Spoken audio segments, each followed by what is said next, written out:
에베소서 1장 4절 말씀을 제가 한번 다시 읽어드리겠습니다. 곧 창세전에 그리스도 안에서 우리를 택하사 우리로 사랑 안에서 그 앞에 거룩하고 흠이 없게 하시려고. 창세전에 그리스도 안에서 우리를 택하셨다고 말씀하고 있습니다. 에베소서를 비롯하여 바울 서신을 보게 되면 가장 많이 사용되고 있는 단어가 뭐뭐 안에서 라고 하는 단어입니다. 이 안에서라고 하는 것은 뭐뭐로 말미암아 또 뭐뭐와 함께 라고 하는 의미예요. 즉 성도는 그리스도 안에서 그리스도로 말미암아 그리스도와 함께 연합된 자로 선택을 받았다는 뜻입니다. 저와 여러분이 어떤 존재라고요? 창세전에 그리스도 안에서 그리스도로 말미암아 그리스도와 연합된 자로 선택을 받았다라고 하는 것입니다. 이와 같이 그리스도 안에서 하나님께서 우리를 선택하신 목적이 무엇일까요? 4절에 말씀하시기를 그 앞에 거룩하고 흠이 없게 하시려고입니다. 즉 저와 여러분이 거룩하고 흠이 없게 되는 것은 그리스도 안에서 그리스도로 말미암아 그리스도와 함께 연합된 자가 될 때 거룩하고 흠이 없게 된다는 뜻입니다. 여러분들, 우리가 거룩하고 흠이 없다라고 하는 것은 우리의 노력이나 의지로 되는 것이 아니라는 거예요. 어떤 윤리적이고 도덕적인 훈련을 통해서 되는 것이 아니라고 하는 뜻입니다. 거룩하고 흠이 없게 되는 것은 그리스도 안에서 그리스도와 함께 연합됨으로 이루어진다는 거예요. 어느 주에서 거룩하고 흠이 없는 분은 우리 구주 예수 그리스도 뿐이잖아요. 그래서 우리가 그와 함께 연합될 때 거룩하고 흠이 없는 존재가 된다는 것을 성경이 말씀하고 있는 것입니다. 우리 창세기 성경을 보게 되면 이삭이 리브과 결혼하여서 60세에 두 아들을 낳게 되는데 에서와 야곱입니다. 에서는 익숙한 사냥꾼이 되고 야곱은 조용하여 장막에 거주하였더라, 이렇게 말씀하고 있어요. 여러분들, 야곱이라고 하는 것, 그 이름 자체가 남의 발 뒤꿈치를 잡고 쓰러뜨리는 자, 남을 속이는 자, 이런 뜻 아닙니까? 그런데 그러한 야곱이 조용한 사람이었대요. 여러분들, 조용하다라고 하는 것은 말이 없고 좀 내성적이고 수줍음이 있고 그러한 뜻이 아닙니다. 그 원어를 보게 되면 조용한은 흠이 없는 온전한이란 뜻이에요. 흠이 없는 온전한. 그런데 야곱이 어떻게 그렇게 남을 속이는 야곱이 어떻게 흠이 없고 온전한 자라고 성경이 말씀하고 있을까요? 그것은 그가 장막에 거주했기 때문이에요. 이 장막에 거주했다는 것이 그저 내성적이어서 집안에 거주해서 엄마 가사를 도와주고 남자이지만 주방에서 음식을 만들고 바느질하고 그런 걸 좋아했다는 뜻이 아닙니다. 이 장막이라고 하는 단어가 성막이라고 하는 단어와 동일한 단어예요. 그래서 그는 성막 안에서, 즉 예수 그리스도 안에서 거한 자였고 예수 그리스도와 함께 교제하는 자였고 예수 그리스도와 함께 연합된 자라는 뜻입니다. 그러므로 그가 장막 성막 안에 거하고 그리스도와 함께 교제하고 연합된 자였기 때문에 그는 하나님 앞에 어떠한 사람으로 인정받았어요? 그는 하나님 앞에 온전하고 흠이 없는 자로 인정을 받았다는 뜻입니다. 저와 여러분도 어떻게 우리가 거룩하고 흠이 없는 자가 될 수 있을까요?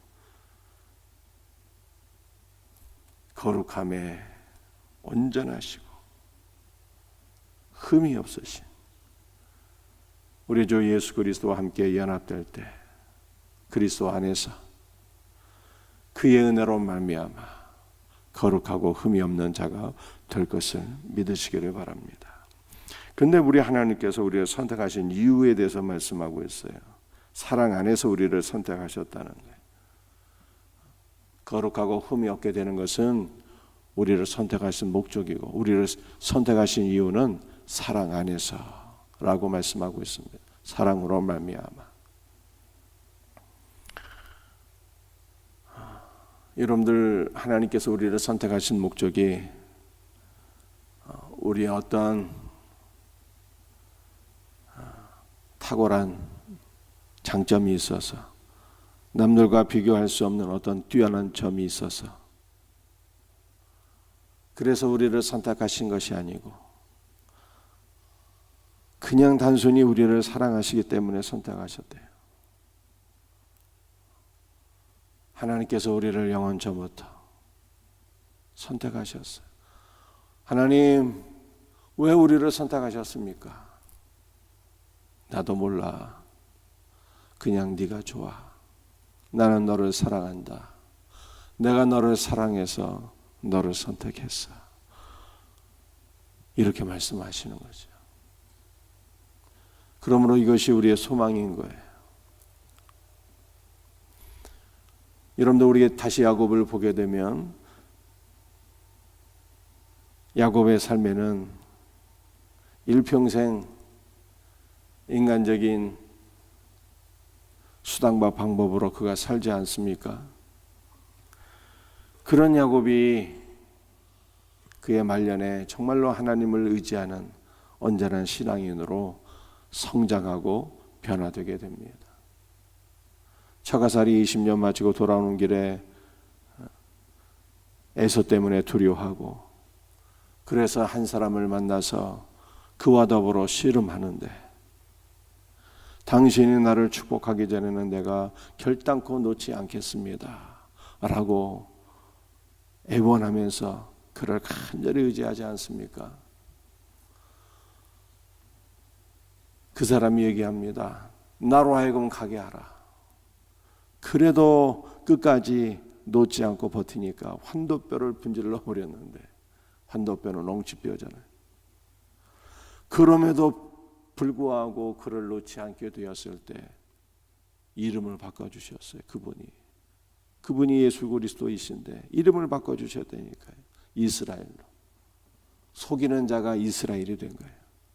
이스라엘은 이제는 더 이상 인간의 지혜와 능력으로 사는 것이 아니라 하나님의 능력으로 사는 자가 되었다는 뜻이에요.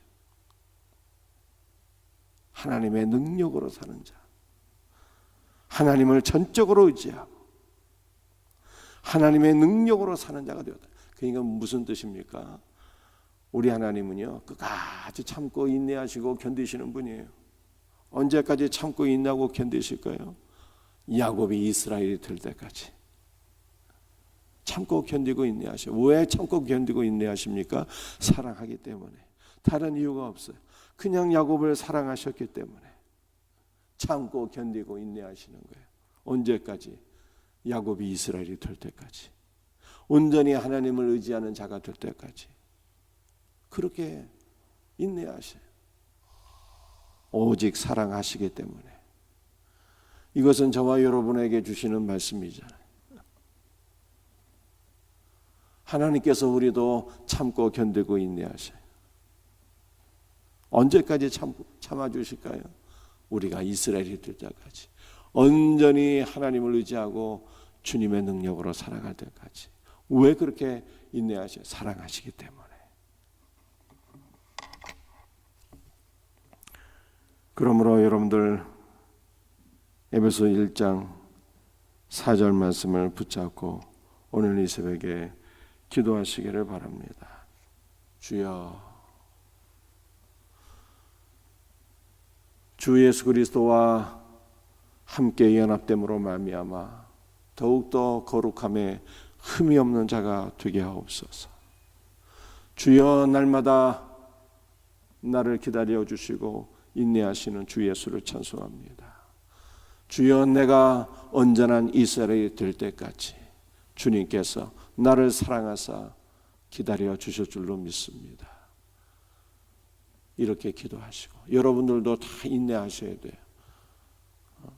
자녀들을 향해서도 인내하셔야 되는 사랑으로 언제까지? 우리 자녀들이 온전한 이스라엘이 될 때까지 이와 같은 은혜가 있기를 주 예수 그리스도의 이름으로 축복합니다. 에베소 1장 10절 말씀을 한번 보시겠습니다. 하늘에 있는 것이나 땅에 있는 것이 다 그리스도 안에서 통일되게 하려 하심이라.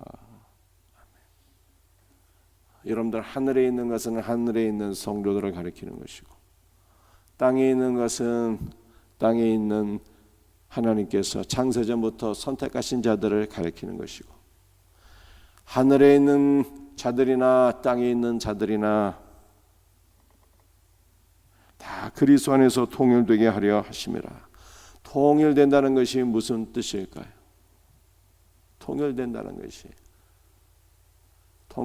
것은 머리이신 그리스도 안으로 다 모아지는 것을 의미하는 것입니다. 모든 택함 받은 자들이 머리 대신 그리스도 안으로 다 모아져서 하나가 되는 것을 가리켜서 그리스도 안에서 통일된다라고 표현을 한 것입니다. 여러분들, 이것이 무슨 뜻일까요? 신앙생활은 여러분들 무엇입니까? 어떤 사람은 신앙생활을 그냥 예수 믿고 구원받는 거로 생각합니다. 조금 더 진전하게 되면 그리스도와 연합되어서 거룩하고 흠이 없는 자가 되는 것, 에베소 1장 4절에서 말씀하고 있는 것처럼 여러분들 그리스도와 연합하여서 거룩함에 흠이 없는 존재가 되는 것 너무나도 귀한 일입니다. 그러나 신앙생활은 나 혼자 그리스도 안에서 그리스도와 함께 연합되는 것을 가리키는 것이 아니에요. 신앙생활은 나 홀로 그리스도와 연합되는 것으로 끝나서는 안 된다는 뜻입니다. 신앙생활은 무엇일까요? 모든 택함 받은 자들이 그리스도 안에서 머리가 되신 그리스도 안에서 다 하나가 되는 것, 이것을 성경에 말씀하고 있는 것입니다. 이것이 바로 무엇일까요? 이것이 바로 교회인 거예요. 교회. 하나님께서 교회를 이 땅에 세우신 목적이 무엇입니까? 나 홀로 예수 믿고 구원받으라고 세운 것이 아니라 선택받은 자들을 그리스도 안에서 다 불러 모아, 그리스도 안으로 불러 모아 그리스도 안에서 하나가 되도록 하나님께서 교회를 세우신 것입니다. 그래서 교회의 생명은 무엇일까요? 교회의 생명은 그리스도 예수 안에서 하나, 한 몸이 되는 거예요. 한 몸이 그리스도 안에서 분열되는 것이 아니라 그리스도 예수 안에서. 여러분들, 우리가 갈라디아 5장에서 육체의 일에 대해서 말씀드려요. 그 가운데 하나가 분열이었잖아요. 분쟁. 그것이 아니라 그리스도 예수 안에서 하나로 연합되는 것, 이게 바로 교회의 생명인 것입니다.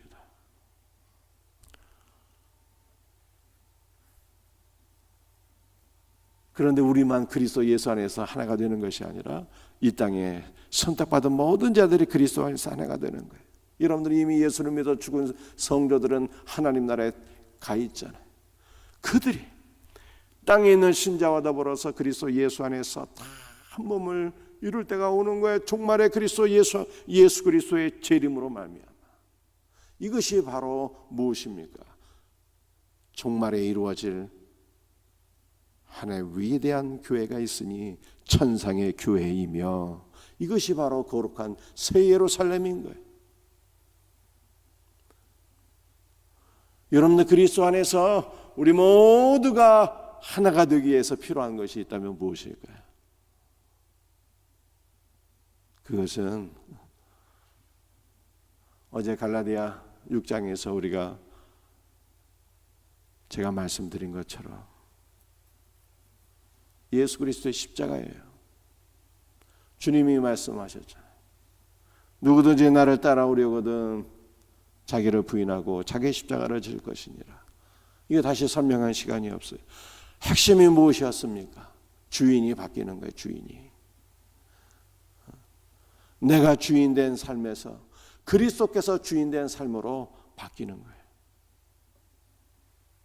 여러분들 우리가 다 살아서 내가 주인 노릇하게 되면은 교회 공동체가 어떻게 하나가 될 수 있습니까? 이 사람은 자기가 살아서 이렇게 얘기하고 저 사람은 자기가 살아서 저렇게 얘기하게 되면요, 교회가 4분 5열 되는 거예요. 오직 우리에게 필요한 것은 그리스도의 뜻만이 필요할 뿐이에요. 그리스도의 뜻, 그리스도의 주인 되심, 그리스도의 통치 안에 우리가 다 하나가 되는 것입니다. 우리 생명샘교회는 예수 그리스도의 통치 아래서, 주인 되신 예수 그리스도 안에서 온전히 하나가 되는, 우리 모두는 그리스도와 함께 십자가에서 못 박혔으니 우리 안에는 오직 예수님만이 살아계시니 예수 그리스도 안에서 한 몸이 될 수 있는, 그리스도 예수 안에서 우리 모두가 통일되어 하나가 되는 이 거룩하고 복된 은혜가 있기를 예수 그리스도의 이름으로 축복합니다. 기도하시겠어요?